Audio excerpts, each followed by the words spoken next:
हाय दोस्तों, हमारे चैनल तैयारी नौकरी की पे आपका बहुत बहुत स्वागत है। और हम लेके आ गए हैं आपके लिए करंट अफेयर्स का सेशन, जो आज का हमारा करंट अफेयर्स है और सारा डिस्क्रिप्शन के साथ है। तो आप इसको देखिए और इससे आपको काफ़ी, जो भी सरकारी एग्जाम्स की आप तैयारी कर रहे हैं उसमें आपको काफ़ी लाभ मिलेगा। इससे आप नोट्स बनाइए और इसका पीडीएफ जो है वो डिस्क्रिप्शन में लिंक दिया हुआ है टेलीग्राम चैनल का। आप उस पर क्लिक करके जो है हमारे टेलीग्राम चैनल से जुड़कर जो है वहाँ से आप पीडीएफ जो है इसका डाउनलोड कर सकते हैं। तो चलिए हम अपने सेशन की शुरुआत करते हैं। पहला क्वेश्चन देखते हैं। भारत ने नौसेना के 24 सी हॉक हेलीकॉप्टरों के 5 वर्षों के रखरखाव के लिए फॉलो ऑन सपोर्ट पैकेज के तहत किस देश से समझौता किया है? 24 सी हॉक हेलीकॉप्टरों के लिए जो है 5 वर्ष का इसका रखरखाव करेगा और ये फॉलो ऑन सपोर्ट पैकेज होगा। किस देश से समझौता किया है? फ्रांस, रूस, अमेरिका, जापान। किससे किया है? काफी चर्चा में अभी अमेरिका से, जब से टैरिफ लगा है 50% टैरिफ भारत, उसके बाद जो है रक्षा डीलों में काफी बढ़ोतरी हुई है, रक्षा डील काफी हुए हैं। तो भारत ने नौसेना के 24 सी हॉक, इसका जो नाम है हेलीकॉप्टर का, यह है MH-60R। ठीक है, MH-60R नाम से ये जाना जाता है। ठीक है, ये हेलीकॉप्टर के 5 वर्ष के रखरखाव के लिए फॉलो ऑन सपोर्ट पैकेज के तहत जो है अमेरिका के साथ 7,995 करोड़ रुपए का समझौता किया है भारत ने। ठीक है, MH-60R को जो है लॉकहीड मार्टिन कॉरपोरेशन ने बनाया है। इस कंपनी ने इसको बनाया है। ये क्या है? पनडुब्बी रोधी युद्ध में सक्षम है। ठीक है, पनडुब्बी से जो युद्ध होता है उसमें सक्षम है ये, उसके प्रति जो है ये युद्ध करने में सक्षम है तथा इन्हें रात में भी संचालित किया जाता है। भारत ने फरवरी 2020 में 24 MH-60R की खरीद के लिए अमेरिका से समझौता किया था। फरवरी 2020 का ये समझौता है, डील है। ठीक है, 24 MH-60R खरीदने का। ठीक है, यह सी हॉक ब्लैक हॉक हेलीकॉप्टर का समुद्री संस्करण है। जो ये अपने सी हॉक और ब्लैक हॉक हेलीकॉप्टर हैं, इनका जो नेवी वर्सन है वो है ये। ठीक है, जो एयरफोर्स का जो सी हॉक और ब्लैक हॉक हेलीकॉप्टर्स हैं उनका ये नेवी वर्सन है, यानी जो फीचर्स उसमें हैं वो सेम फीचर्स जो है इसमें भी शामिल है। तो अमेरिका के साथ ये डीलिंग हुई है इसके रखरखाव के लिए। 5 वर्षों का ये डील है, 5 वर्षों तक इसका रखरखाव और मेंटेनेंस और सारा चीज का जो है ये डील हुआ है। चालू वित्तीय वर्ष के दूसरे तिमाही में जीडीपी विकास दर कितने प्रतिशत रही? बहुत जीडीपी विकास दर जो है जीडीपी सकल घरेलू उत्पाद है ना, 8.2, 8, 8.5, 7.5 कितनी रही? तो 8.2 बहुत ऐतिहासिक रही इस बार। 8.2 जो है वो विकास दर जो है भारत ने हासिल किया। चालू वित्तीय वर्ष की द्वितीय तिमाही, वित्तीय वर्ष कौन सा है अपना? 2025-26 वित्तीय वर्ष होता है। फाइनेंशियल ईयर 1 अप्रैल से लेके 31 मार्च तक चलता है। नॉर्मल जो वर्ष है हमारा वो जनवरी से दिसंबर चलता है, लेकिन जो फाइनेंशियल ईयर चलता है वो 1 अप्रैल से लेके 31 मार्च, अगले साल के 31 मार्च तक चलता है। तो अभी जो वर्तमान वित्तीय वर्ष फाइनेंशियल ईयर चल रहा है वो 1 अप्रैल 2025 से 31 मार्च 2026 तक चल रहा है। ठीक है, तो इसका जो प्रथम तिमाही था वो अप्रैल से जून था। द्वितीय तिमाही जो है अभी जुलाई से सितंबर हुआ है, खत्म हो गया है। और उसके बाद तृतीय तिमाही जो है अक्टूबर से दिसंबर जो है वो अभी चल रहा है। तो द्वितीय तिमाही का जो है सेकेंड क्वार्टर का जो है रिजल्ट आया है अभी। तो इसमें जो है जीडीपी विकास दर जो है ये 8.2% रही। ये गत 6 तिमाही में यह सबसे अधिक है, यानी पिछला जो 6 तिमाही बीता है उसमें यह सबसे अधिक है। ठीक है, दूसरी तिमाही में विकास दर 48.63 लाख करोड़ रुपए रही। जो आंकड़ा है, पैसे का आंकड़ा है, वो 48.63 लाख करोड़ रुपए रहा। पिछली बार सबसे ज्यादा विकास दर 8.4% रहा था, जो कब हुआ था? 2023-24 का चौथी तिमाही में दर्ज की गई थी।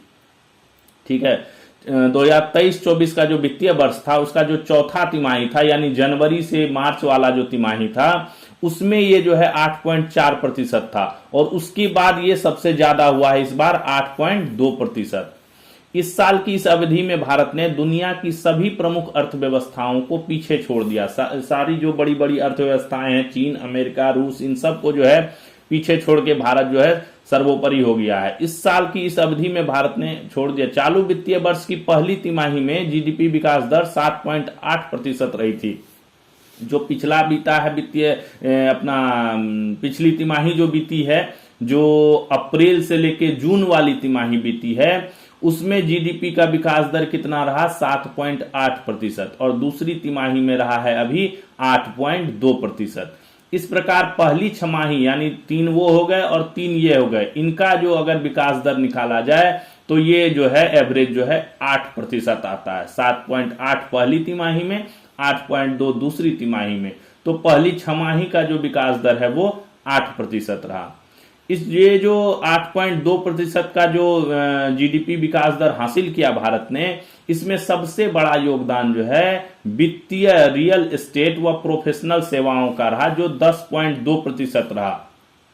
ठीक है, वित्तीय, रियल एस्टेट व प्रोफेशनल सेवाओं का 10.2% रहा। कृषि का 3.5%, खनन में माइनस में रहा, -0.4%, मैन्युफैक्चरिंग में, निर्माण में 9.1%, इलेक्ट्रिसिटी, गैस, वाटर सप्लाई में 4.4%, कंस्ट्रक्शन उद्योग में 7.2%, व्यापार, होटल, ट्रांसपोर्ट, संचार में 7.4%, लोक प्रशासन एवं अन्य सेवा में 9.7% की विकास दर रही। ये आपको पता होना चाहिए, ये बहुत इंपॉर्टेंट है कि किस ये पूछ देता है कि जो वित्तीय वर्ष की दूसरी तिमाही में जीडीपी विकास दर में सबसे ज्यादा योगदान किस क्षेत्र का रहा, तो इस सबसे ज्यादा योगदान रहा वित्तीय, रियल एस्टेट व प्रोफेशनल सेवाओं का, जो 10.2% रहा। दूसरे स्थान पे कौन रहा, लोक प्रशासन एवं अन्य सेवाएं, अदर सर्विसेज, 9.7% के साथ। पूछ देता है कृषि का कितना योगदान रहा, तो कृषि का 3.5% योगदान रहा।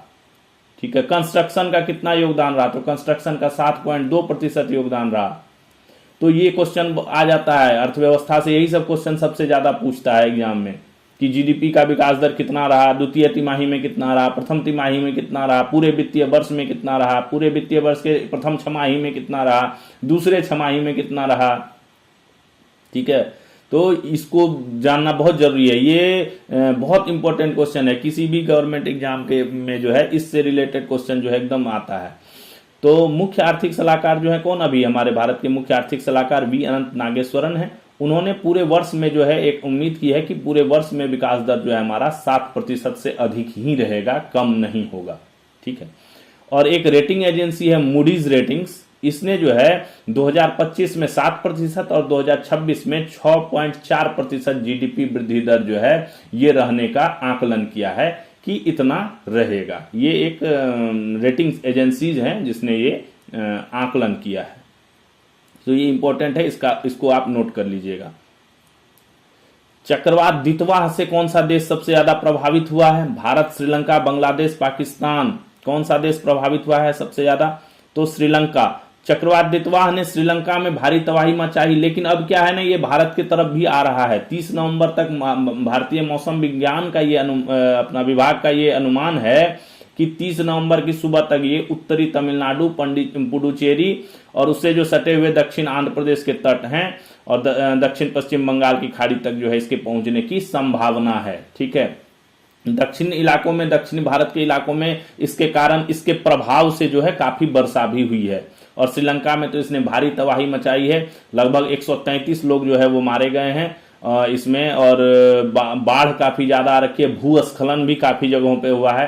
राहत और बचाव कार्य के लिए इसमें कोलंबो के तट पर अपने भारतीय विमान वाहक पोत INS विक्रांत को तैनात किया गया है। राहत और बचाव कार्य के लिए अपना INS विक्रांत जो है वो तैनात किया गया है श्रीलंका के कोलंबो तट पर। चालू वित्तीय वर्ष के पहले 7 महीने में केंद्र सरकार का राजकोषीय घाटा इस वर्ष के अनुमानित राजकोषीय घाटे के कितने प्रतिशत पर पहुंच गया है। जब वित्तीय वर्ष शुरू होता है, जब बजट जारी किया जाता है, तो उस टाइम क्या होता है ना, राजकोषीय घाटा का एक अनुमान लगाया जाता है। राजकोषीय घाटा क्या हुआ, जो आय हुआ भारत सरकार को और उसमें से जितना व्यय हो गया वही जो बचा वो राजकोषीय घाटा हुआ। जैसे 10 रुपया आमदनी हुआ और खर्चा कर दिए 12 रुपया, तो 2 रुपया का जो घाटा हो गया हमको, वही राजकोषीय घाटा कहलाता है। सिंपल सा फंडा में इसको समझिए, राजकोषीय घाटा क्या है। ठीक है, तो उसी तरह भारत सरकार भी बजट आवंटित करती है और बजट उसका आय होता है कहीं से, मतलब इनकम है, स्रोत है, इनकम के स्रोत हैं, टैक्स से, इधर राजस्व से, कई चीजों से उसके आय के स्रोत हैं। और फिर खर्च के भी स्रोत हैं, कई जगहों पे खर्च किया जाता है।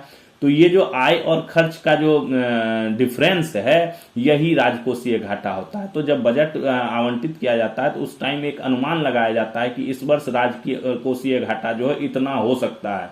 ठीक है, तो अभी जो है पहला 7 महीना बीत गया है इस वित्तीय वर्ष का, तो एक सरकार ने आंकड़े जारी किए हैं कि उसके अनुसार जो है राजकोषीय घाटा जो अनुमानित था उसका कितना प्रतिशत पर पहुंच गया है अभी वर्तमान में। 50, 52.6, 53.8 और 48.5 कितने पे पहुंच गया? 52.6% हो गया है।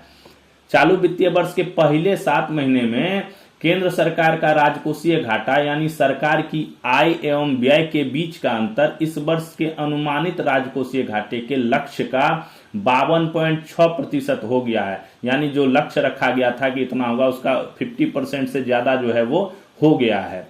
लेखा महानियंत्रक की तरफ से जो जारी आंकड़े किए गए हैं उसके अनुसार सरकार ने चालू वित्तीय वर्ष में 15.69 लाख करोड़ के राजकोषीय घाटे का अनुमान लगाया था। अनुमान इतना लगा था जब वित्तीय वर्ष चालू हुआ था। ठीक है, उस जो कि सकल घरेलू उत्पाद जो हमारा जीडीपी है, सकल घरेलू उत्पाद, उसका लगभग 4.4% माना था कि जो हमारा जीडीपी होगा टोटल, उसका 4.4% जो है हमारा राजकोषीय घाटा होगा। ये एक अनुमान था।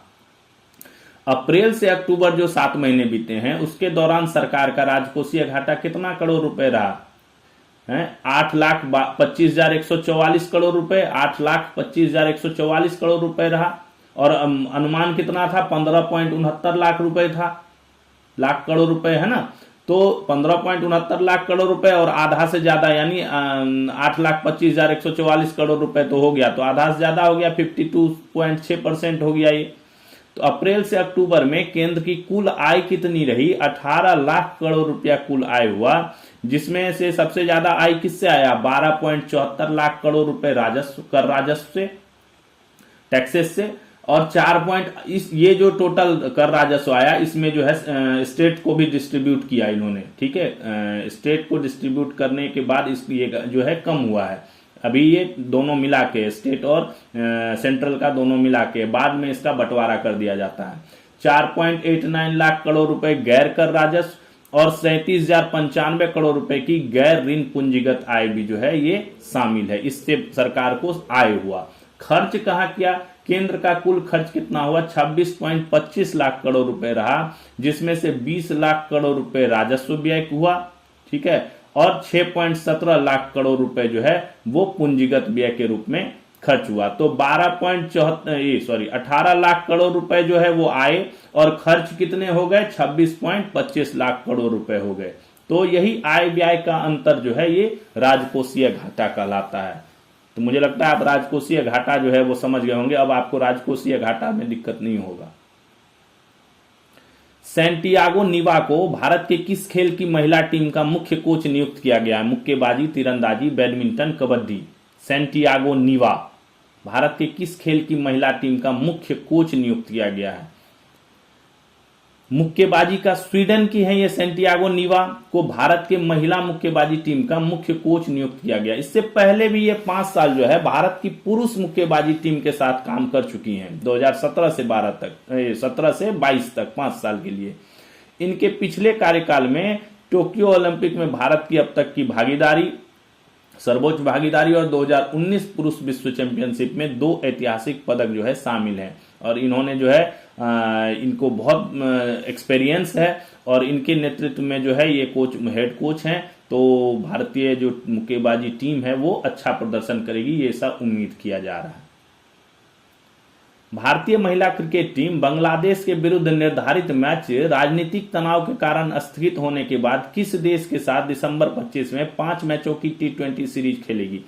बांग्लादेश के साथ प्री प्लान था, मैच का प्लान था, सीरीज का प्लान था, बट राजनीतिक तनाव जो बांग्लादेश के साथ हुआ है शेख हसीना वगैरह को लेके, उसके बाद जो है इसको स्थगित कर दिया गया। ठीक है, तो अभी उसके जगह पे जो है दूसरे देश के साथ जो है 5 मैचों का T20 सीरीज का जो है प्लान रखा गया है, जो दिसंबर में आयोजन होगा। तो किस देश के साथ? तो वो किया गया है श्रीलंका के साथ। बांग्लादेश के विरुद्ध निर्धारित मैच राजनीतिक तनाव के कारण स्थगित होने के बाद भारतीय महिला क्रिकेट टीम 21 से 30 दिसंबर 25 के बीच श्रीलंका के साथ 5 मैचों की T20 सीरीज जो है वो खेलेगी। यहीं पे होगा, भारत में ही होगा आयोजन। पहला 2 मैच विशाखापट्टनम में होगा और बाकी के 3 मैच जो है वो तिरुवनंतपुरम में जो है आयोजित किए जाएंगे। तो भारत ही इसकी मेजबानी करेगा। फीफा अंडर 17 विश्व कप के 20वें संस्करण का विजेता कौन सा देश बना है? 20वां संस्करण हो गया फीफा अंडर 17 विश्व कप जो है। पुर्तगाल, ऑस्ट्रिया, ब्राजील, इटली। पुर्तगाल जो है पहली बार वैश्विक खिताब जीत लिया है। ऑस्ट्रिया को हराकर जो है ये जो 20वां फीफा अंडर 17 विश्व कप था इसका जो है खिताब जीत लिया। तीसरे स्थान का जो मैच था उसमें इटली जीता है। इटली ने ब्राजील को हराकर तीसरा स्थान प्राप्त किया। फीफा जो है पहले ये 2 साल में आयोजित करता था ये टूर्नामेंट, जो अंडर 17 फीफा अंडर 17 विश्व कप है। अब ये हर साल इसको जो है आयोजन करता है इस विश्व कप को। 2027 में अर्ध कुंभ कहां आयोजित किया जाएगा? 2027 का अर्ध कुंभ हरिद्वार, प्रयागराज, नासिक, उज्जैन, कहां पे होगा? तो उत्तर है हरिद्वार। अब देखिए अर्ध कुंभ की बात हो रही है। कुंभ 3 चीज होता है, कुंभ होता है, अर्ध कुंभ होता है और एक होता है महाकुंभ। ठीक है, तो सबसे पहले तो समझते हैं कुंभ क्या है। कुंभ हुआ 12 साल पे कुंभ लगता है। कहां कहां लगता है कुंभ? कुंभ हर 12 साल पे पहला कुंभ लगता है प्रयागराज में। कहां पे? त्रिवेणी का संगम जो है, गंगा यमुना सरस्वती का जो त्रिवेणी का संगम है प्रयागराज, जिसको पहले इलाहाबाद कहा जाता था, उसमें त्रिवेणी संगम के तट पर जो है ये कुंभ लगता है। दूसरा जो जगह है वो है हरिद्वार। हरिद्वार में गंगा नदी है, गंगा नदी के तट पर जो है हरिद्वार में कुंभ लगता है। तीसरा जो जगह है वो है उज्जैन। उज्जैन में क्षिप्रा नदी के किनारे बसा हुआ है उज्जैन, क्षिप्रा नदी के तट पर बसा है उज्जैन, तो क्षिप्रा नदी के तट पर उज्जैन में। और चौथा जो है वो नासिक में। नासिक में कौन? गोदावरी नदी के तट पर जो है इसका आयोजन किया जाता है। तो ये 4 जगह हो गए जहां पे हर 12 साल बाद कुंभ लगता है। कहां कहां हो गया? प्रयागराज, हरिद्वार, उज्जैन और नासिक, इन 4 जगहों पे हो गया। अब आते हैं अर्ध कुंभ। और ये जो 12 साल का गैप है इसके बीच में जो है हर 6 साल पर अर्ध कुंभ का आयोजन किया जाता है। ये 2 ही जगह लगता है मात्र, प्रयागराज में और हरिद्वार में। एक बार प्रयागराज में लगता है और एक बार फिर हरिद्वार में लगता है। तो ये हर 6 साल पर जो है आयोजित किया जाता है। महाकुंभ जो है, इसके बाद अर्ध कुंभ हो गया। अब महाकुंभ जो है 144 साल पर आयोजित किया जाता है, 144 साल पर। ठीक है, जो इस वर्ष लगा था कहां पे? प्रयागराज में। ये प्रयागराज है वाला जो गाना चल रहा था, है ना, ये प्रयागराज है, तो वहीं पे वो प्रयागराज में जो है आयोजित हुआ था और काफी भीड़ आई थी। उसमें लगभग 1.5 महीने का समागम था और काफी संत महात्मा और लोग दूर देश विदेश से सभी ने जो है जाकर यहाँ पे अपना त्रिवेणी में जो है कुंभ में स्नान किया। तो ये एक पवित्र समारोह है, समायोजन है, कुंभ, अर्धकुंभ और महाकुंभ। ठीक है, अब फिर ये महाकुंभ 2025 में लगा है। अब 144 साल बाद जो है फिर ये लगेगा। तो चलिए अभी हम क्वेश्चन की ओर आते हैं। तो 2027 में अर्धकुंभ कहां आयोजित किया जाएगा? हरिद्वार में। 2027 में 14 जनवरी से होगा हरिद्वार में अर्धकुंभ का आयोजन। ठीक है, इसके लिए जो है उत्तराखंड सरकार ने जो है गाइडलाइंस जारी कर दी हैं। उत्तराखंड सरकार एक्टिव हो गई है इसके कार्यक्रम के लिए। क्यों? कि पिछले बार जो है ये 2021 में हुआ था अर्धकुंभ। ठीक है, यहाँ पे 2021 में इसका आयोजन हुआ था अर्धकुंभ का। बट क्या हुआ था, उस टाइम कोरोना चल रहा था। 2020 में कोरोना आ गया था, 21 लास्ट तक जो है काफी कोरोना का प्रभाव रहा था, 21-22 तक लगभग। तो उस टाइम 21 में था, तो इसको सिर्फ अल्प अवधि के लिए आयोजित किया था और काफी रेस्ट्रिक्शंस थे इसमें। और अमृत स्नान वगैरह पे भी रोक था और वो जो है प्रतीकात्मक रूप से ही किया गया था, मतलब एक आयोजन की फॉर्मेलिटी के तौर पे इसका आयोजन किया था। बट इस बार ऐसा कोई पाबंदी नहीं है, कोई प्रतिबंध नहीं है। तो इस बार जो है उत्तराखंड सरकार इसको भव्य रूप में जो है, जैसा इस बार का महाकुंभ का आयोजन हुआ है उसी तरह भव्य रूप में इसका जो है आयोजन करने जा रही है। ये बहुत लंबा समय चलता है, 3 महीने चलता है। 14 जनवरी से शुरू होगा और 15 अप्रैल तक जो है ये चलेगा। 15 अप्रैल को जो है इसका समापन हो जाएगा। तो काफी लंबे समय तक ये अर्धकुंभ चलेगा। एशिया पावर इंडेक्स 2025 में भारत कितने स्थान पे है? पावर की बात हो रही है। एशिया पावर इंडेक्स प्रथम, द्वितीय, तृतीय, चतुर्थ, तो तृतीय स्थान पर है। डिटेल्स देखिए। ऑस्ट्रेलिया की प्रतिष्ठित थिंक टैंक कौन? लोवी इंस्टीट्यूट द्वारा जारी वार्षिक एशिया पावर इंडेक्स 25 में भारत को तीसरा स्थान प्राप्त हुआ है, थर्ड रैंक प्राप्त हुआ है। प्रथम स्थान पर कौन है? अमेरिका, दूसरे स्थान पर चीन। इस रिपोर्ट में भारत की रक्षा ताकत का लोहा माना गया है। भारत जो है बहुत नीचे से जो है ऊपर आ गया है तथा इसकी सैन्य ताकत की वजह से यह दुनिया का तीसरा डिफेंस पावर वाला देश बन गया है। तीसरा डिफेंस पावर वाला देश, खास करके ऑपरेशन सिंदूर के बाद जो भारत की सैन्य ताकत का प्रदर्शन किया गया, उसके बाद जो है ये रैंकिंग जो है ये इसकी काफी बढ़ी है और इससे जो है भारत का दबदबा पूरे विश्व में हुआ है ये ऑपरेशन सिंदूर के बाद से। और उसी के आंकड़ों की वजह से जो है ये अभी दुनिया का तीसरा डिफेंस पावर वाला देश बन गया है। और इस सेक्टर में भारत ने अब जापान, रूस, ऑस्ट्रेलिया जैसे बड़े देशों को जो है वो पीछे छोड़ दिया है। ठीक है, पाकिस्तान तो बहुत नीचे है, 16वें नंबर पे है, कहीं हमसे टकराने वाला नहीं है, वो 16वें नंबर पे है। बांग्लादेश 20वें पे है, श्रीलंका 21, म्यांमार 23 और नेपाल जो है वो 25वें स्थान पे है। नेपाल भी अभी बदमाशी कर रहा है ना, नोट जारी कर दिया है जिसपे जो है भारत का क्षेत्र जो है दर्शा दिया गया है। मैंने कल बताया था, कल के सेशन में इस पे डिस्कस हुआ था। लिपुलेख वाला, काला पानी वाला इलाका, जलियुमा धीरा वाला जो इलाका है, उन इलाकों को दर्शा दिया है 100 रुपए के नोट पे, तो वो भी बीच बीच में करते रहता है। तो अभी ये बहुत नीचे है, 25वें स्थान पे है पावर डिफेंस में। इन सूची में कुल 27 देशों को शामिल किया गया है, टोटल 27 देश हैं और इसे तैयार करने में कुल कितने 131 संकेतक और 8 मानकों को आधार बनाया गया है।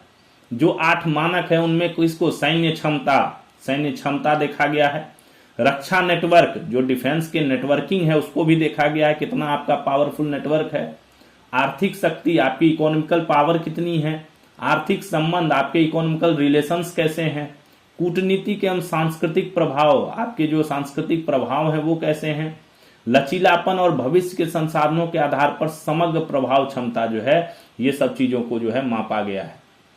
40 से अधिक अंक जो देश ने प्राप्त किया है उसको प्रमुख शक्ति कहा जाता है इसमें। ठीक है, भारत अब अमेरिका के बाद सबसे अधिक प्रत्यक्ष विदेशी निवेश आकर्षित करने वाला देश बन गया है। इस मामले में चीन तीसरे नंबर पे है। दूसरा भी जो है खिताब भारत ने लिया है, वो भारत जो है प्रत्यक्ष विदेशी निवेश को आकर्षित, यानी फॉरेन जो है बहुत इन्वेस्ट कर रहे हैं ना विदेश अपने भारत में। फॉरेन जो कंपनियां हैं वो काफी ज्यादा हमारे इसमें निवेश करने के लिए आ रही हैं। डिफेंस सेक्टर्स में काफी डील्स हो रही हैं भारत में निर्माण करने के लिए काफी फैक्ट्रियां और केंद्र खोले जा रहे हैं। तो उसको देखते हुए जो है अब अमेरिका ही एक नंबर पे है, दूसरा नंबर पे अब भारत हो गया है, चीन तीसरे नंबर पे है। रक्षा नेटवर्क के मामले में भारत थोड़ा सा पीछे चल रहा है अभी। रक्षा नेटवर्क जो डिफेंस नेटवर्क है उस मामले में भारत अभी थोड़ा पीछे है। भारत कहां, फिलीपींस और थाईलैंड के बाद कितने नंबर पे है? 11वें स्थान पे भारत अभी काबिज है।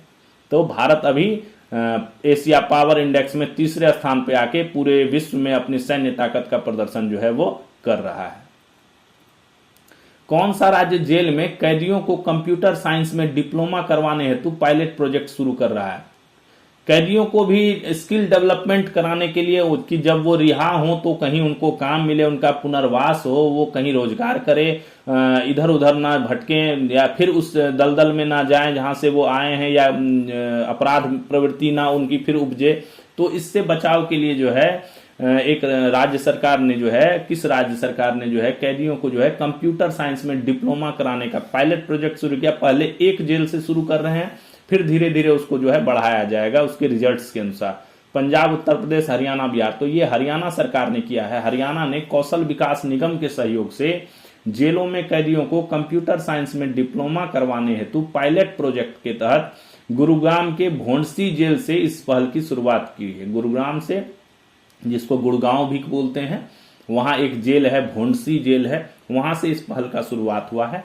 6 दिसंबर को इसका आरंभ किया जाएगा। उद्घाटन इसके भारत के मुख्य न्यायाधीश जो वर्तमान CJI हैं, चीफ जस्टिस ऑफ इंडिया 53 में वो मुख्य न्यायाधीश जस्टिस सूर्यकांत, वो जो है इसका उद्घाटन करेंगे। और जब यहाँ पे ये हो जाएगा उसके बाद जो है करनाल, अंबाला, हिसार, रोहतक जेल में जो है ये स्किल डेवलपमेंट सेंटर खोला जाना प्रस्तावित है। योजना का मकसद कैदियों को डिजिटल इंडिया से जोड़ना और उनका रोजगार के प्रति बढ़ाना, स्किल जगाना है। 7वां अखिल भारतीय रक्षा लेखा शतरंज प्रतियोगिता का आयोजन कहाँ किया जाएगा? अखिल भारतीय रक्षा लेखा डिफेंस सेक्टर से रिलेटेड है। जयपुर, चंडीगढ़, अहमदाबाद, पणजी। अभी पणजी में खत्म हो गया हमारा शतरंज का विश्व कप था, फिडे विश्व कप खत्म हो गया। तो चंडीगढ़ रक्षा लेखा खेल नियंत्रण बोर्ड दिल्ली के तत्वावधान में 1 से 3 दिसंबर तक चंडीगढ़ में 7वें अखिल भारतीय रक्षा लेखा शतरंज प्रतियोगिता का आयोजन किया जाएगा। इसका आयोजन कौन करेगा? रक्षा लेखा प्रधान नियंत्रक पश्चिमी कमान जो है इसका आयोजन करेगा। पहला कौन सा यूरोपीय देश यूरोपीय देश है, ठीक है, यूरोपियन कंट्री है जो 30 दिसंबर 2025 से सरकारी डाक सेवा को पूरी तरह से बंद कर रहा है? ठीक है, पहली यूरोपीय कंट्री है जो 30 दिसंबर से जो है जो सरकारी डाक सेवा है उसको पूरी तरह बंद कर देगा। क्योंकि आजकल जो है ईमेल सारे बढ़ गए हैं, लोग व्हाट्सएप, फेसबुक, ईमेल इनके माध्यम से ही ज्यादा संपर्क में रह गए।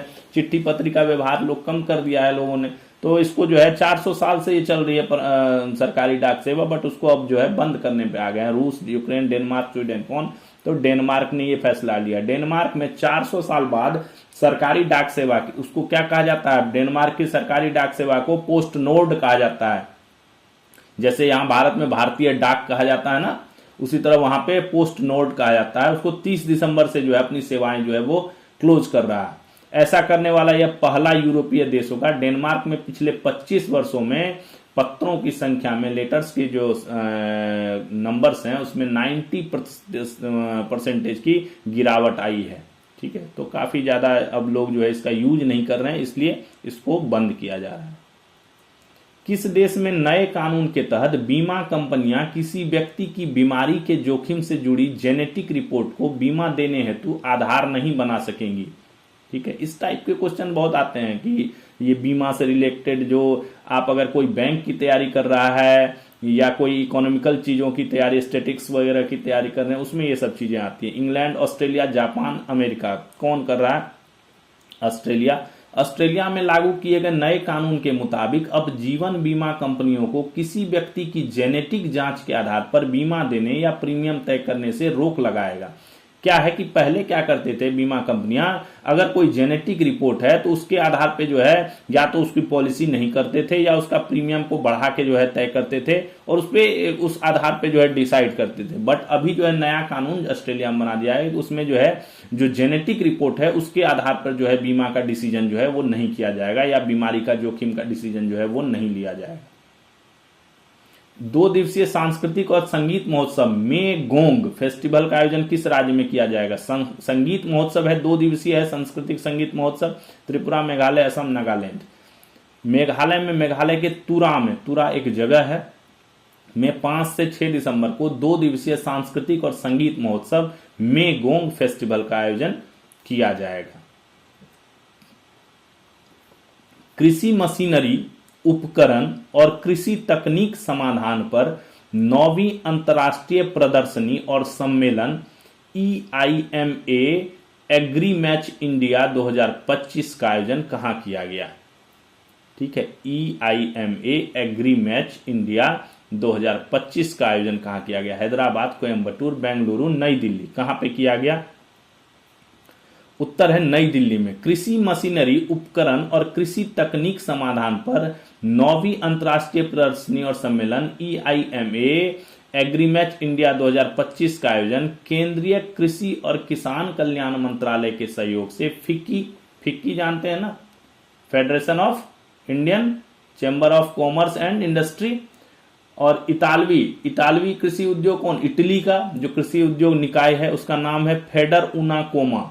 ठीक है, इसने 27 से 29 नवंबर को नई दिल्ली में इसका जो है आयोजन किया। ये जो प्रदर्शनी लगाई गई, ये कृषि मशीनरी, उपकरण और तकनीक जो लेटेस्ट डेवलपमेंट है उसके लिए किया गया। ठीक है, इसमें जो इस बार का जो डिस्कशन था, इसमें मेनली था कि महिलाओं के अनुकूल उपकरण जो है वो बनाए जाए। महिलाओं की भी श्रम भागीदारी को बढ़ाने के लिए कृषि क्षेत्र में, कृषि सेक्टर में महिलाओं की श्रम भागीदारी को बढ़ाने के लिए उनके अनुकूल उपकरण बनाने के ऊपर जोर देने के लिए जो है इस बार जो है ये कार्यक्रम जो है ज्यादा इस पे डिपेंड था। जो डिस्कशन वगैरह हुए, जो विदेशी निवेशक आए थे, खरीदार आए थे या कंपनियां आई थी, उनको इनके बारे में सोचने पर ज्यादा जो है जोर दिया गया। वैसे भी 2026 को जो है संयुक्त राष्ट्र ने क्या घोषित कर रखा है, अंतर्राष्ट्रीय महिला किसान वर्ष घोषित किया है। 2026 को अंतर्राष्ट्रीय महिला किसान वर्ष घोषित किया है। तो उसके रिगार्डिंग जो है महिलाओं के अनुकूल उपकरण जो है उनकी ज्यादा जो है डिमांड है। यानी महिला जो पुरुष के उपकरण है जिनको हैंडल करने में पुरुष सक्षम है, उसी तरह महिलाओं के अनुकूल हैंडलिंग करने में इजी हैंडलिंग वाले जो होते हैं उस टाइप के उपकरण जो है वो उनकी डिमांड जो है की जा रही है। तो ये आयोजन हुआ। इस प्रदर्शनी में उत्तर प्रदेश, पंजाब, हरियाणा और उड़ीसा के लगभग 20,000 किसान, डीलर, वितरक, 180 से ज्यादा घरेलू और विदेशी कंपनियां और कौन, देश का नाम देखिएगा, Algeria, Nepal, Sri Lanka, Kenya, Oman, Malaysia, Morocco, Nigeria, Uganda, Vietnam, Zimbabwe, दक्षिण कोरिया और थाईलैंड के 100 से ज्यादा विदेशी खरीदारों ने हिस्सा लिया इसमें। ठीक है। इटली इस प्रदर्शनी का भागीदार देश था। वही इटली के इतालवी कृषि उद्योग निकाय के साथ ही हुआ है, जो फेडर उनाकोमा नाम है उसका। नीदरलैंड, जापान, अमेरिका और पोलैंड ने भी इस प्रदर्शनी में भाग लिया। इसमें कृषि मशीनरी की विस्तृत श्रृंखला प्रदर्शित की गई। वही कृषि मशीनरी जितनी है लेटेस्ट उनकी डिस्प्ले हुआ। इसमें यह कहा गया कि संयुक्त राष्ट्र ने 26 को अंतर्राष्ट्रीय महिला किसान वर्ष घोषित किया है, इसलिए महिलाओं के अनुकूल उपकरण की ज्यादा आवश्यकता है। भारत में इटली के राजदूत कौन हैं? श्री एंटोनियो बार्टोली ने कहा कि कृषि क्षेत्र में द्विपक्षीय सहयोग को बढ़ावा देने के लिए भारत में इतालवी दूतावास में शीघ्र ही एक कृषि अताशे की नियुक्ति की जाएगी। ये कृषि अताशे क्या हुआ? ये बेसिकली दोनों देशों के बीच एग्रीकल्चर रिलेटेड इशू को डील करेगा। दोनों देशों के बीच जो कृषि रिलेटेड व्यापार, उपकरण, टेक्नोलॉजी, इन सब के बीच जो है दोनों देशों में वो कोऑर्डिनेट करेगा और उसी को कृषि अताशे कहा जाता है। तो ये इसका जो है भारत में जो है ये खोलेगा इटली। फेडेरुनाकोमा जो है उसका जो महानिदेशक कौन है? सुश्री सिमोना रापस्टेला। इसने कहा कि भारत पर इतालवी व्यापार एजेंसी के रिपोर्ट के अनुसार 2033 तक यह क्षेत्र 31.6 अरब अमेरिकी डॉलर तक पहुंच जाएगा। ये एक अनुमान जो है इसने इतालवी व्यापार एजेंसी ने जो है वो लगाया है। तो ये जो है बेसिकली कृषि उपकरण के ऊपर जो है डिटेल है। अंतर्राष्ट्रीय जगुआर दिवस कब मनाया जाता है? 30, 29, 28, 1 कब मनाया जाता है? जगुआर, जगुआर जानते हैं, जगुआर गाड़ी नहीं, जगुआर, जगुआर जो बड़ी बिल्ली जगुआर, 29 नवंबर को अंतर्राष्ट्रीय जगुआर दिवस हर वर्ष 29 नवंबर को मनाया जाता है। तेंदुआ का प्रजाति जो बिल्ली की प्रजाति का है, बट तेंदुआ जैसा ही दिखता है, बट इसमें जो है ब्लैक स्पॉट्स होते हैं, जो स्ट्रिप्स होते हैं, इसके जो स्ट्रिप्स होते हैं, जो बाघ सिंह वाला जो स्ट्रिप्स होता है तेंदुआ वाला, वो उस पे इस पे जो है ना इसका पहचान है, इस पे ब्लैक बीच बीच में ब्लैक स्पॉट्स होते हैं, वही जगुआर हुआ। ठीक है। तो इसका जो है वही वैश्विक जागरूकता बढ़ाना है उद्देश्य। बड़ी बिल्लियों में एक जगुआर के संरक्षण के प्रति इसका है। जगुआर कहाँ? अमेरिका महाद्वीप का सबसे बड़ा वन्य बिल्ली प्रजाति है और दुनिया का तीसरा बड़ा शिकारी है। किसके बाद? बाघ सिंह के बाद, है ना। इनका मुख्य आवास अमेजन वर्षावन में जो है, इनका अमेजन रेन फॉरेस्ट एरिया जो है उसमें जो है मेनली ये पाए जाते हैं। अंतर्राष्ट्रीय दूर संचार संघ के विकास क्षेत्र का प्रमुख सम्मेलन विश्व दूर संचार विकास सम्मेलन 2025 का आयोजन कहाँ किया गया? विश्व दूर संचार विकास सम्मेलन 2025 Tokyo, Baku, Georgia, Beijing. Baku Azerbaijan में है, बाकू, वहां पे किया गया। अंतर्राष्ट्रीय दूर संचार संघ जो है उसका जो विकास क्षेत्र का प्रमुख सम्मेलन है ये विश्व दूर संचार विकास सम्मेलन, जिसको WTDC 25 भी कहा जाता है, का आयोजन 28 नवंबर को बाकू अजरबैजान में किया गया। हर 4 वर्ष पर यह आयोजित होता है सम्मेलन, बहुत लंबा गैप पे होता है, 4 वर्ष पे होता है। वैश्विक दूर संचार विकास के लिए रणनीतिक दिशा और कार्यक्रम निर्धारित करता है। भारत ने केंद्रीय संचार और ग्रामीण विकास राज्य मंत्री डॉक्टर पेम्मा सानी चंद्रशेखर के नेतृत्व में इसमें भाग लिया। भारत ने ITU जो अंतर्राष्ट्रीय दूरसंचार संघ है, इंटरनेशनल टेलीकम्युनिकेशन यूनियन जो है, उसके रेडियो कम्युनिकेशन ब्यूरो के निदेशक पद के लिए सुश्री M रेवती को जो है अपने आधिकारिक उम्मीदवार के रूप में जो है इसको पेश किया। इंटरनेशनल टेलीकम्युनिकेशन यूनियन की स्थापना जो है 17 मई 1865 को हुई थी और इसका मुख्यालय अभी जेनेवा स्विट्जरलैंड में है। इसके वर्तमान सेक्रेटरी जनरल जिन्होंने इस मीटिंग में भी भाग लिया वो डोरिन बोगदन मार्टिन हैं। ठीक है, अंतर्राष्ट्रीय टेलीकम्युनिकेशन यूनियन के। मृत्युंजयी महाकाव्य किसकी रचना है? महाकाव्य है, पुराना महाकाव्य है। इसको जो है अभी ये चर्चा में क्यों है, क्यों ये क्वेश्चन मैंने डाला है, अभी इसको जो है ना फिर से इसको रीलॉन्च किया गया है पुनर्लॉन्च किया गया है इसको। सुमित्रा नंदन पंत, भगवत झा आजाद, रामधारी सिंह दिनकर, मैथिली शरण गुप्त, किन की है ये? भगवत झा आजाद। ठीक है, मृत्युंजयी महाकाव्य भागवत झा आजाद की रचना है। भागवत झा आजाद का नाम आप सुने होंगे, बहुत फेमस थे। राइटर तो कम, लेख इनके कम है, बट ये राजनीति में बहुत ज्यादा एक्टिव थे, स्वतंत्रता सेनानी थे। ठीक है, तो 28 नवंबर को जो है इनका 103वां जन्म दिवस था। तो उसमें इसके जो इनके लड़के अभी वो कीर्ति आजाद जो है वो भी सांसद है, क्रिकेटर भी थे और सांसद भी कीर्ति आजाद। वो 28 नवंबर को इनका 103वां जन्म दिवस था, तो उस पे इसका जो है पुनर्विमोचन इस महाकाव्य का किया गया, रीलॉन्च किया गया इसको। जन्म इनका 28 नवंबर 1922 को हुआ था। भारत के स्वतंत्रता सेनानी थे, 6 बार लोकसभा सांसद रहे, बिहार से संबंध रखते हैं, ताल्लुक रखते हैं। ये बिहार के भागलपुर जिले से जो है सांसद बनते थे, ये 6 बार बने। ये बिहार के 18वें मुख्यमंत्री बने। ये 20 वर्ष के कम उम्र में ही इन्होंने भारत छोड़ो आंदोलन में भाग लिया और कई बार जेल भी गए। बिहार में 14 फरवरी 1988 से 10 मार्च 1989 तक ये 18वें मुख्यमंत्री के रूप में इन्होंने कार्य किया। बिहार के भागलपुर लोकसभा क्षेत्र से 6 बार सांसद बने और यूनियन मिनिस्ट्री में, केंद्रीय मंत्रालय में जो है इनको कृषि, शिक्षा, सिविल एविएशन जैसे बड़े मंत्रालय भी दिए गए। काफी प्रतिष्ठित व्यक्ति थे। इनका निधन 4 अक्टूबर 2011 को 88 वर्ष की उम्र में जो है इनका निधन हो गया। इन्हें साहित्यिक नाम, इनका साहित्यिक नाम ही मृत्युंजय था। इस नाम से ही इन्हें जाना जाता था, मृत्युंजय नाम से भी जाना जाता था इनको। तो इन्होंने जो महाकाव्य लिखा था वो मृत्युंजयी है। इसमें भी काफी दृढ़ता पूर्वक जो है अपनी राजनीति और भी जो चीजें हों इनको जो है इसमें काव्य के माध्यम से जो है दर्शाया गया है, जो आजकल के लिए बहुत अच्छा चीज है। उसमें विश्व आपदा प्रबंधन सम्मेलन 25 का आयोजन कहां किया गया? विश्व आपदा प्रबंधन सम्मेलन, disaster management conference, Dehradun, Lucknow, नई दिल्ली, पटना। देहरादून उत्तराखंड का देहरादून में जो है 28 नवंबर को विश्व आपदा प्रबंधन सम्मेलन 25 का आयोजन किया गया। इस दौरान क्या हुआ? सिलक्यारा विजय अभियान की भी चर्चा की गई। पता है आपको सिलक्यारा विजय अभियान क्या है? सिलक्यारा विक्ट्री जो ऑपरेशन है वो उसका क्यों क्या है? इस अभियान को ऑपरेशन जिंदगी भी कहा जाता है। ठीक है, 12 नवंबर 2023 की बात है।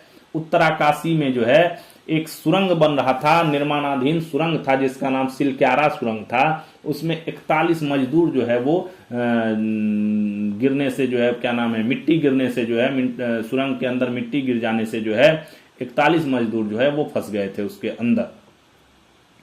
काफी लंबा बचाव हुआ, आर्मी भी आई, कई एजेंसियां उसमें लगी और बहुत लंबा बचाव अभियान चला। 17 दिन का बचाव अभियान चला और तब जाकर सभी 41 मजदूरों को जो है सुरक्षित निकाल लिया गया। देश का यह सबसे लंबा रेस्क्यू ऑपरेशन था। 17 दिनों तक बचाव अभियान चला और 17वें दिन जाके जो है फिर 13वें दिन के बाद से जो है एक एक करके धीरे धीरे जो है इन लोगों को निकाला जाने लगा और 17वें दिन तक जो है ये बचाव अभियान चल के जो है सभी को सुरक्षित निकाल लिया गया। तो इस जो आपदा प्रबंधन सम्मेलन हुआ इसमें इसके ऊपर भी जो इसके जो इतना अच्छा ऑपरेशन हुआ है इसके ऊपर भी जो चर्चा जो है वो की गई।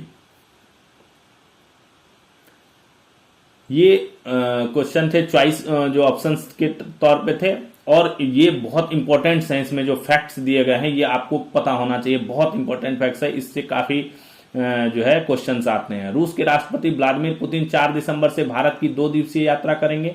4 दिसंबर को आ रहे हैं राष्ट्रपति व्लादिमीर पुतिन। पुतिन इस यात्रा के दौरान क्या करेंगे, 23वां भारत रूस जो वार्षिक शिखर सम्मेलन है उसका को होस्ट करेंगे, को अध्यक्षता कर को चेयरमैनशिप करेंगे इसकी नरेंद्र मोदी जी के साथ। इसमें मुख्यतः लेबर मोबिलिटी करार, जिसके तहत रूस ने 10 लाख भारतीयों को सर्विस सेक्टर में भर्ती करने की घोषणा, रूस ने घोषणा करी थी कि हम 10 लाख भारतीयों को जो है अपने सर्विस सेक्टर में जो है भर्ती करेंगे, ठीक है। लेबर मोबिलिटी करार के तहत जो है ये घोषणा की थी। S-400 मिसाइल डिफेंस सिस्टम, ठीक है, 2 और सिस्टम मिलने, 5 मिलने थे, उसमें 3 मिल गए हैं, 2 और मिलने हैं ये सिस्टम। इसकी जो है काफी ऑपरेशन सिंदूर के दौरान भी काफी चर्चा हुई। S-400 की रूसी तेल खरीदने का मुद्दा, ट्रंप ने टैरिफ लगा दिया था अपना भारत पे, इसी के लिए लगाया था, तो तेल खरीदना बंद हो गया है, तो ये जो है बहुत प्रमुख मुद्दा होगा। तेल खरीद पे चर्चा जो है पक्का होगी, कंपनियों ने तेल लेना तो बंद कर दिया रूस से, तो काफी दिक्कतें आ रही है, तो उस पर भी डिस्कशन जो है इसमें किया जाएगा। प्रधानमंत्री श्री नरेंद्र मोदी ने उडुपी कर्नाटक स्थित श्री कृष्ण मठ में लक्षकंठ गीता पारायण कार्यक्रम के दौरान 9 शपथ लेने का आह्वान किया। श्री कृष्ण मठ में गए थे, अभी मैंने कल वाले सेशन में ये टॉपिक जो है डिस्कस किया है, श्री कृष्ण मठ वाला। लक्षकंठ गीता पारायण क्या है, 1 लाख जो है लोग आम नागरिक हो या छात्र हो या संत हो या और भी कोई हो, वो जो है 1 लाख आदमी एक साथ जो है श्रीमद् भागवत गीता का जो है पाठ करते हैं, उसी को कहा जाता है लक्षकंठ गीता पारायण कार्यक्रम। उसमें भाग लिया था प्रधानमंत्री जी ने, और उन्होंने 9 शपथ लेने का जो है आह्वान किया अपने देशवासियों से। 9 शपथ में देखिए क्या क्या है। पहला, जल संरक्षण और नदियों को बचाने का संकल्प लें, ठीक है, वाटर रिजर्व जो है संरक्षण का। हर आदमी को एक पेड़ माँ के नाम अभियान में शामिल होना चाहिए। एक अभियान चलाया ना, एक पेड़ माँ के नाम, उस अभियान में शामिल होना चाहिए। कम से कम एक गरीब व्यक्ति का जीवन बेहतर बनाएं। कोई भी, अगर आप इतने सुदृढ़ हैं तो किसी भी एक गरीब व्यक्ति को अपना जीवन जो बेहतर बनाने के लिए उसकी हेल्प करें। स्वदेशी के मंत्र पर आगे बढ़ते हुए वोकल फॉर लोकल को अपनाएं। स्वदेशी पे काफी जोर है, मेड इन इंडिया की बात हो रही है। देश में प्राकृतिक खेती का बढ़ावा दें, प्राकृतिक खेती को बढ़ावा दें, जो नेचुरल फार्मिंग है। बाजरे का उपयोग करें, श्री अन्न जो होता है ना, श्री अन्न का जो है मिलेट्स, जो श्री अन्न होते हैं उनका उपयोग करें। स्वस्थ जीवन शैली अपनाएं और खाद्य तेल का कम सेवन करें। प्रतिदिन योग को जीवन का हिस्सा बनाएं, ठीक है, योग पे ज्यादा जोर है। प्राचीन पांडुलिपियों के संरक्षण के लिए प्रयास करें, जो पुरानी पांडुलिपियां हैं उनको संरक्षित करें। और जो सांस्कृतिक विरासत से जुड़े स्थल हैं उनमें से 25 स्थलों का भ्रमण जरूर करें। ये मोदी जी ने 9 शपथ लेने का जो है देशवासियों से आह्वान किया है। अगला, अखिल भारतीय शतरंज महासंघ के अध्यक्ष नितिन नारंग ने कहा कि आगे से शतरंज के विश्व कप विनिंग ट्रॉफी को भारतीय महान खिलाड़ी विश्वनाथन आनंद कप के नाम से जाना जाएगा। ये जो अभी शतरंज विश्व कप हुआ, फीडे विश्व कप शतरंज, अभी जो है ये विश्व कप को जो है जो ट्रॉफी होगी उसको विश्वनाथन आनंद कप के नाम से जो है इसको जाना जाएगा। CNN न्यूज 18 चैनल ने आईसीसी के चेयरमैन जय शाह को Indian of the year 2025 award से सम्मानित किया। Chairman ICC international cricket council के जो चेयरमैन है जय शाह, उनकी जो है खेल में योगदान के प्रति, क्रिकेट में योगदान के प्रति, भारत का जो है नेतृत्व करने के प्रति, भारत की जो टीमें हैं उनको बढ़ावा देने के प्रति, ओलंपिक में क्रिकेट को शामिल करने में प्रयास के प्रति, इन सब चीजों के लिए जो है CNN न्यूज 18 ने इंडियन ऑफ द ईयर का जो है 25 का अवार्ड दिया। ये अवार्ड खेल श्रेणी में भी प्रदान किया गया। भारतीय महिला टीम की कप्तान जो हरमनप्रीत कौर हैं, हेड कोच अमोल मजूमदार हैं और टीम के अन्य प्रमुख सदस्यों को भी इंडियन ऑफ द ईयर का जो अवार्ड जो है वो दिया गया। बीएसएफ के महानिदेशक दलजीत सिंह चौधरी, आईपीएस हैं दलजीत सिंह चौधरी, जो director general BSF border security force, वो 30 नवंबर को सेवानिवृत्त हो गए हैं। तो होने पर अभी जो है कोई परमानेंट डायरेक्टर जनरल जो है वो नियुक्त नहीं किया गया है। एडिशनल चार्ज जो है आईटीबीपी के महानिदेशक प्रवीण कुमार के पास जो है वो अभी बीएसएफ के महानिदेशक का एडिशनल चार्ज रहेगा। यानी वो आईटीबीपी का तो देखेंगे ही देखेंगे क्योंकि वो उसके महानिदेशक हैं, और वो बीएसएफ का जो है अतिरिक्त प्रभार भी अभी जब तक कोई परमानेंट डायरेक्टर जनरल महानिदेशक नियुक्त नहीं होता तब तक देखेंगे। भारत सरकार अब सोने चांदी की ईंट या बार पर हॉलमार्किंग लागू करेगी। ठीक है, सोने चांदी का जो ईंट आता है, जो ज्वेलर्स खरीदते हैं, उनकी हॉलमार्किंग पे जो है उनकी भी हॉलमार्किंग होगी। इससे ज्वेलर्स को शुद्ध और प्रमाणित कच्चा माल मिल सकेगा, जो कच्चा माल आता है वो। मुश्ताक अली ट्रॉफी में मुंबई टीम के आयुष महात्रे, मुश्ताक अली T20 ट्रॉफी चल रही है ना, जो क्रिकेट से संबंधित है ना, T20 घरेलू T20 ट्रॉफी है, उसमें मुंबई टीम के आयुष महात्रे ने 53 गेंदों में शतक लगाकर सबसे युवा शतकवीर हो गए। इन्होंने ये कारनामा 18 साल 135 दिन में ही कर दिया। इससे पहले ये रिकॉर्ड किसके नाम था? रोहित शर्मा के नाम था। उन्होंने क्या किया था? 19 साल 339 दिन में यह रिकॉर्ड बनाया था। इसने 18 साल 135 दिन में ही बना दिया। आयुष 18 साल की उम्र में तीनों घरेलू फॉर्मेट में शतक लगाने वाले सबसे युवा भारतीय बन गए हैं। वर्ल्ड हेल्थ ऑर्गेनाइजेशन ने निमोनिया के नए उपरूप वॉकिंग निमोनिया हेतु चेतावनी जारी की है। एक निमोनिया का फॉर्म आया है, वॉकिंग निमोनिया। इससे ये जो अमेरिका में काफी इसके केस पाए गए हैं, और इसके लिए जो है वर्ल्ड हेल्थ ऑर्गेनाइजेशन WHO ने जो है पूरे विश्व में एक चेतावनी जारी की गई है कि लोग जो है सर्दी के टाइम में निमोनिया के सबसे ज्यादा केस होते हैं, लगभग 5 लाख से ज्यादा लोग जो है निमोनिया से के शिकार होकर जो है मरते हैं। तो उससे बचने के लिए जो है WHO ने चेतावनी जारी की है। भारत निर्वाचन आयोग ने 40 अलग अलग चुनाव संबंधी एप्लीकेशन वेबसाइट को एकत्रित कर मतदाताओं की सुविधा में सुधार और तकनीक के इस्तेमाल से चुनावी प्रक्रियाओं में पारदर्शिता बढ़ाने के उद्देश्य से ECI नेट नामक एक ऐप विकसित किया है, जिसका आधारित ऑफिशियल लॉन्च जो है, ट्रायल लॉन्च हो चुका है। ऑफिशियल लॉन्च इसका जनवरी 26 में निर्धारित है। ठीक है, ECI नेट। अभी जो बिहार में इलेक्शन हुए उसमें इस ऐप का भी उपयोग किया गया। इसमें क्या है, कई सारे ऐप हैं इसके चुनाव आयोग के और वेबसाइट्स हैं, तो उन सबको जो है सेंट्रलाइज कर दिया गया। ECI नेट नामक ऐप पर जो है सबको मर्ज कर दिया गया है। राष्ट्रपति श्रीमती द्रौपदी मुर्मू उत्तर प्रदेश के लखनऊ में 28 नवंबर को आयोजित ब्रह्म कुमारी की 2025-26 की सालाना थीम विश्व एकता और विश्वास के लिए मेडिसन समारोह में शामिल हुई। ये अपनी राष्ट्रपति। अब ये देखिए, प्रधानमंत्री संग्रहालय एवं पुस्तकालय, क्या PMML है ना, कहां पे है ये? नई दिल्ली में। ये जो है स्वतंत्रता के बाद से भारत के सभी प्रधानमंत्रियों की विरासत को संरक्षित और प्रदर्शित करने के लिए समर्पित एक प्रमुख राष्ट्रीय संस्थान है। इसने अपने विशाल अभिलेखीय संसाधनों तक पहुंच बढ़ाने की दिशा में एक बड़ा कदम उठाया। क्या कर दिया है PMML में? ये दुनिया का सबसे बड़ा संग्रहालय है। ठीक है, दुर्लभ अभिलेख है इसमें। 1300 से ज्यादा व्यक्ति और संगठन से संबंधित 2.5 करोड़ से ज्यादा दस्तावेज है इसमें। तो इसके पहल के तहत इसने क्या किया, इसको डिजिटलाइज करने का जो है एक परियोजना शुरू कर रहा है, डिजिटलीकरण के लिए। ठीक है, इसमें यह परिवर्तनकारी प्रयास जो है, ये वास्तविक शोधार्थी जो हैं, जो इनका यूज करते हैं, जो पत्र पत्रिकाएं, पत्राचार, भाषण, डायरियां और समाचार पत्र जो अभिलेख हैं, उनका जो यूज करते हैं, और कोई दूरस्थ क्षेत्र में बैठा है उसके तक पहुंच नहीं होती है, तो इनको जो है संरक्षित करने के लिए और इनको उन तक पहुंचाने के लिए जो है डिजिटल अभिलेखागार द्वारा दूरस्थ पहुंच की सुविधा के लिए एक टेक्नोलॉजी जो है बनाया गया है। इसमें क्या होगा, रजिस्टर्ड यूजर जो होंगे वो विशिष्ट अभिलेखीय दस्तावेज को देखने के लिए यहां PMML में आए बिना ऑनलाइन जो है आवेदन कर देंगे, और अगर आवेदन उनका सैंक्शन हो जाएगा उसके बाद अनुरोध की गई सामग्री जो है उनको विद्वान के कंप्यूटर पर सुरक्षित रूप से उपलब्ध कर जाएगी। यानी जो भी इसको देखना चाहते हैं उनके कंप्यूटर पर जो है सिक्योरली जो है वो उपलब्ध करा दी जाएगी। तो ये जो प्रधानमंत्री संग्रहालय एवं पुस्तकालय है, इसको बेसिकली डिजिटलाइज करने और जो दुर्लभ चीजें हैं उनको वो समाप्त ना हो जाए, उनके संरक्षण के लिए इनको डिजिटल अभिलेखागार के तौर पर डेवलप करने के लिए जो है इसको जो है अभी किया जा रहा है। एक और टॉपिक है, बहुत इंपॉर्टेंट है, नीलगिरी श्रेणी प्रोजेक्ट 17A। प्रोजेक्ट 17A चल रहा है, उसके तहत नीलगिरी श्रेणी का चौथा और Mazagon dock ship building limited MDL जो है अपना Mazagon dock ship building limited द्वारा निर्मित तीसरा जहाज तारागिरी 28 नवंबर को MDL मुंबई में भारतीय नौसेना को सौंप दिया गया।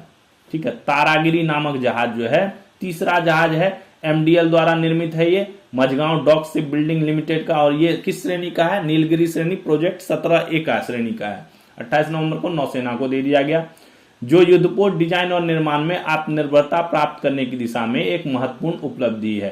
प्रोजेक्ट 17A के फ्रिगेट बहुमुखी बहुमिशन प्लेटफॉर्म है जिनमें समुद्री क्षेत्र में वर्तमान और भविष्य की चुनौतियों का समाधान करने के लिए डिजाइन किया गया है।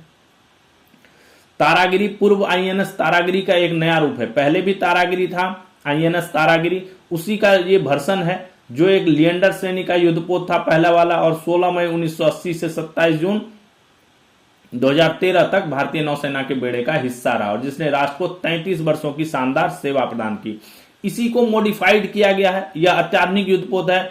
जो तारागिरी था उसी का नया रूप है ये, ठीक है। स्टील्थ मारक क्षमता, स्वचालन और उत्तरजीविता में एक बड़ी छलांग को दर्शाता है, और युद्धपोत निर्माण में आत्मनिर्भरता का ये प्रतीक है। युद्ध इसको जो डिजाइन किसने किया? युद्धपोत डिजाइन ब्यूरो WDB जो है द्वारा डिजाइन और युद्धपोत निरीक्षण दल मुंबई की देखरेख में इसका निर्माण हुआ। P-17A फ्रिगेट स्वदेशी जहाज डिजाइन, स्टेल्थ, उत्तरजीविता और युद्ध क्षमता में एक पीढ़ीगत छलांग को दर्शाते हैं। P-17A जहाजों में P-17 शिवालिक श्रेणी की तुलना में एक P-17 प्रोजेक्ट, पहले भी जो प्रोजेक्ट 17 था वो पहले अभी प्रोजेक्ट 17A चल रहा है, और प्रोजेक्ट 17 जो था वो शिवालिक श्रेणी का था, ये नीलगिरी श्रेणी का है।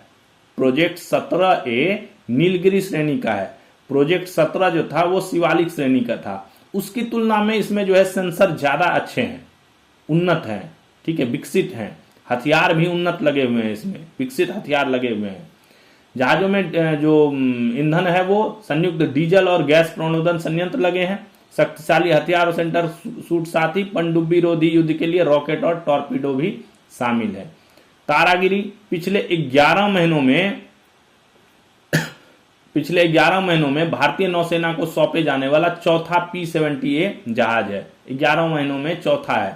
पहले 2 P-70A जहाजों को निर्माण से प्राप्त अनुभव के आधार पर तारागिरी की निर्माण की अवधि घटाकर 21 महीने कर दिया गया है, जबकि प्रथम श्रेणी नीलगिरी के निर्माण में 93 महीने लगे थे।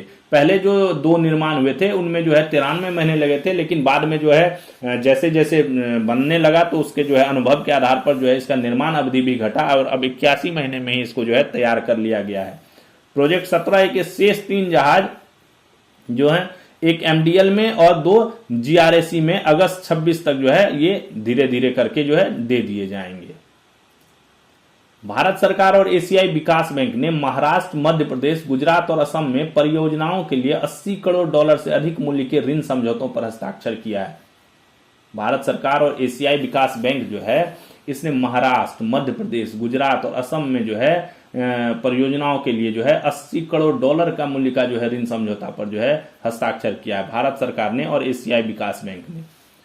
भारत को इंटरनेशनल मैरीटाइम ऑर्गेनाइजेशन की काउंसिल में IMO जो है, IMO इंटरनेशनल मैरीटाइम ऑर्गेनाइजेशन जो है उस काउंसिल में कैटेगरी B में दोबारा इसको चुन लिया गया है भारत को, ठीक है। पहले भी था इसमें सदस्य, अभी कैटेगरी B में दोबारा चुना गया है। इसमें अंतर्राष्ट्रीय समुद्री व्यापार में सबसे ज्यादा दिलचस्पी रखने वाले 10 देश शामिल हैं।